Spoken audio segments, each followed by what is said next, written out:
जैसे कि बाकी क्रिकेट शायकीन जो है वो इंतजार कर रहे हैं। सलीम खालिक साहब, कल के मैच पे तो जरा कमेंट करें। पहला वनडे पाकिस्तान ने जीत लिया 3 विकेटों से, क्या कहेंगे? मैं तो बड़ी मायूस थी, बड़ी नाउम्मीद थी, लेकिन मैच मैंने फिर भी देखा और जब रात गए मैच खत्म हुआ तो बहुत ज्यादा खुश थी, जैसे बाकी क्रिकेट शायकीन बहुत ज्यादा खुश थे। क्या कहेंगे, ये उम्मीदें बांध लें पूरी सीरीज के लिए?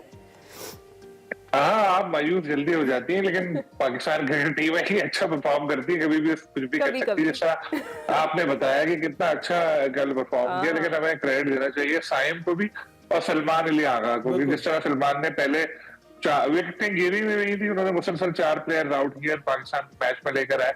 फिर बाकी जो हमारे स्पिनर्स हैं उन्होंने भी अच्छा परफॉर्म किया। फिर बैटिंग में साइम अच्छा खेलते रहे, फिर सलमान आए और जिस तरह सलमान खेले आखिर तक जो लेकर गए मैच। इवन आप नसीम भी जब आए, आपने उनकी अगर वो स्टम्प माइक से बातें सुनी हो तो सिग्नल ले लेना, वो मारना नहीं, मतलब ये कमिटमेंट जाहिर करती थी कि पाकिस्तानी प्लेयर कितने ज्यादा अपनी टीम के साथ कमिटेड है और किस तरह से खेल रहे थे कि हर प्लेयर एक दूसरे को बैक कर रहा था।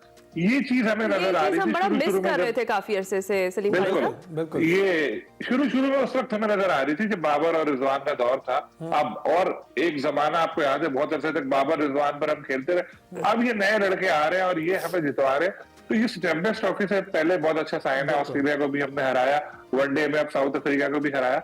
इससे लग रहा है वनडे टीम हमारी अच्छी बन रही है और होपफुली अगर यही परफॉर्मेंस जारी रही तो हमारे पास बड़ा अच्छा मौका होगा टाइटल। तो सलीम साहब, ये रिशाद साहब से भी पूछ लेते हैं, क्योंकि इस वक्त तो ये दिखाई दे रहा है वो वन मैन शो नहीं है बल्कि 2 मैन शो है साइम अयूब और सलमान आगा, जिन्होंने ये मैच संभाला है। दीगर को अगर आप देखें, जो हमारे पहले बड़े खिलाड़ी हैं और माने जाने खिलाड़ी हैं, वो बहुत बेहतर कारकर्दगी दिखाने से कासिर रहे हैं। बाबर आजम फॉर्म में उस तरह से दिखाई नहीं दे रहे। 23 रन उन्होंने बनाए, लेकिन इसके साथ साथ रिशाद साहब, रिजवान एक पर आउट हो गए, शाहीन भी हमने देखा, वैसे तो वो बॉलर हैं लेकिन बाजू का स्कोर कर लेते हैं, 0 पर आउट हो गए। हमारे एक और खिलाड़ी 0 पर आउट हुए, तो बाकी तो रेत की दीवार साबित हुए हैं।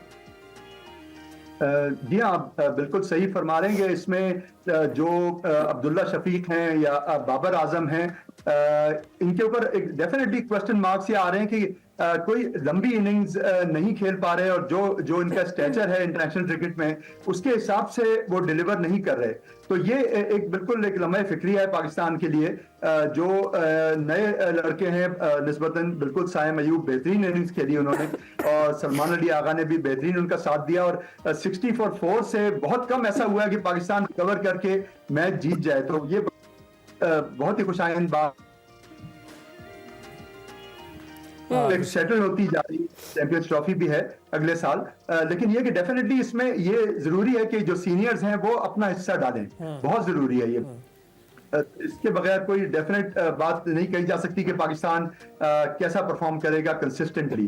बिल्कुल। तो सलीम साहब, आप बताइएगा कि इस वक्त क्या सूरत हाल है? आप क्या देखते हैं कि अब वनडे टीम तो हमारी बन रही है, T20 के लिए सवालिया निशान है। चले, हम चैंपियंस ट्रॉफी में देख रहे हैं कि हमारी टीम बन गई है, कोई ना कोई कारकर्दगी दिखा के जो वनडे मैच है बचा लेता है। ऑस्ट्रेलिया के खिलाफ भी बचा लिया, साउथ अफ्रीका के खिलाफ भी हमने पहला मैच जीत लिया है। लेकिन आपको ये लगता है कि T20 में भी यही कॉम्बिनेशन चल पाएंगे? माफ कीजिएगा, वायरल इन्फेक्शन कराची में भी बड़ा फैला हुआ है और मैं भी जिद में हूँ।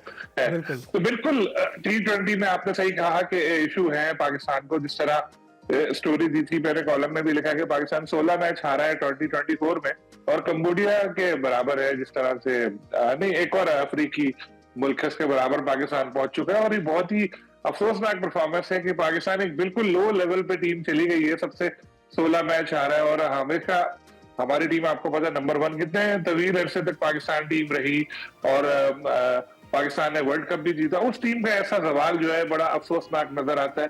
दूसरी टीमें हमसे बहुत आगे निकल चुकी हैं और T20 में हंगामी बुनियाद पर पाकिस्तान को फैसले करने की जरूरत है कि किस तरह अपनी परफॉर्मेंस बेहतर बनाई जाए। पावर हिटर हमें ढूंढने हैं। पहले हमारे पास स्पिनर अच्छे होते थे, तो स्पिनर अच्छे लेकर आने, तो ये सब पाकिस्तान को करना पड़ेगा, तभी ऐसा हो सकता है कि हम रवांडा वगैरह की सबसे निकले और फिर दोबारा से ऑस्ट्रेलिया, इंडिया या जो साउथ अफ्रीका जैसी अच्छी टीम है उनके साथ शामिल हो। ऐसा ही है। रिशाद साहब, आप क्या कहेंगे? जिस तरह से अभी हम यही बात कर रहे हैं कि वनडे में तो है परफॉर्मेंस काफी बेहतर है, लेकिन T20 सीरीज में हमारी परफॉर्मेंस कुछ खास नहीं रह रही। जिस तरह से सलीम खालिक साहब कह रहे हैं कि हंगामी बुनियादों पर हमें इकदाम करने पड़ेंगे, तो क्या क्या करना पड़ेगा जिससे हमारी T20 की परफॉर्मेंस भी बेहतर हो जाए? जी बिल्कुल, ये तो जो पाकिस्तान का रिकॉर्ड रहा है इस साल, उससे तो लग रहा है कि T20 की हमारी टीम रही ही नहीं कि T20 में वो जीते उस तरह से और कोई इम्पैक्ट करे। बहुत पुअर शो रहा है उसमें, और मैं समझता हूँ कि बिल्कुल पावर हिटर्स, पिंच हिटर्स की बहुत ज्यादा जरूरत है। और उसमें ठीक है, डोमेस्टिक लेवल पे हम T20 का भी करवा रहे हैं, लेकिन उसमें जो है वो एक लॉपसाइडेड सा कॉन्टेस्ट है, यानी दो बहुत तगड़ी टीमें आपस में नहीं खेलती, जहां पे ये पता चले कि कोई टफ टारगेट सेट हुआ है और उसको बैट्समैन ने बहुत अच्छी हिट्स लगा के जीता है या बहुत तेज खेल के जीता है। तो इस तरह के डेफिनेटली एक्सपोजर देना पड़ेगा लोकल बैट्समैन को, इंटरनेशनल एक्सपोजर देना पड़ेगा। और T20 क्रिकेट में खास तौर पे जो एक इम्तिहान होता है बैट्समैन का कि वो एक शॉर्ट टाइम में एक बड़ा स्कोर करें, तो वो बड़ा जरूरी है। लेकिन फिलहाल तो नहीं लग रहा कि पाकिस्तान की टीम जो है वो T20 में कोई आला कारकर्दगी दिखा सकेगी, ये मैं समझता हूँ। और मैं एक थोड़ी सी बात ये करना चाहता हूँ जेसन गिलेस्पी के मामले पे कि देखिए, कोच जो है पाकिस्तान के जिस तरह से उनको ट्रीट किया गया है, मैं समझता हूँ कि इससे एक अच्छा मैसेज नहीं जाएगा वर्ल्ड क्रिकेट में। और जो इंटरनेशनल कोचेज हैं वो पाकिस्तान के साथ लॉन्ग टर्म अटैच होने के लिए काफी हेजिटेंट होंगे, जबकि जेसन गिलेस्पी का मैं समझता हूं कि ऑस्ट्रेलिया में जो सीरीज हम जीते उसमें उनका एक अच्छा परफॉर्मेंस था और उन्होंने एक अच्छा हौसला दिया पाकिस्तान टीम को। तो बड़ा जरूरी है कि एक कोचेस को और सपोर्ट स्टाफ को सही तरह से ट्रीट किया जाए। बिल्कुल। और सलीम साहब, कोचेस के हवाले से रिशाद साहब ने जिक्र किया, तो जेसन गिलेस्पी अक्सर जिक्र करते हुए ये दिखाई देते हैं कि ये प्लेयर्स का कसूर नहीं बल्कि इंतजामिया का कसूर है जो उनको मिसहैंडल कर रहे हैं। तो आपका क्या ख्याल है इस बारे में? देखिए, रिशाद साहब ने बिल्कुल सही पॉइंट आउट किया कि जो फॉरेन कोचेज हैं उनका ख्याल रखना पड़ेगा, नहीं तो कोई आएगा नहीं यहाँ पे। लेकिन जिस तरह एक चीज मैंने नोट की जेसन गिलेस्पी के हवाले से मैं आपको बताऊं, कि गैरी कर्स्टन के हवाले से मैं आपको बताऊं, कि यही लोग जब इंडिया में कोचिंग करने के लिए जाते हैं या जब अपने मुल्क में कोचिंग कर रहे होते हैं, तो बतौर प्रोफेशनल इनको जो कहा जाता है ये करते हैं।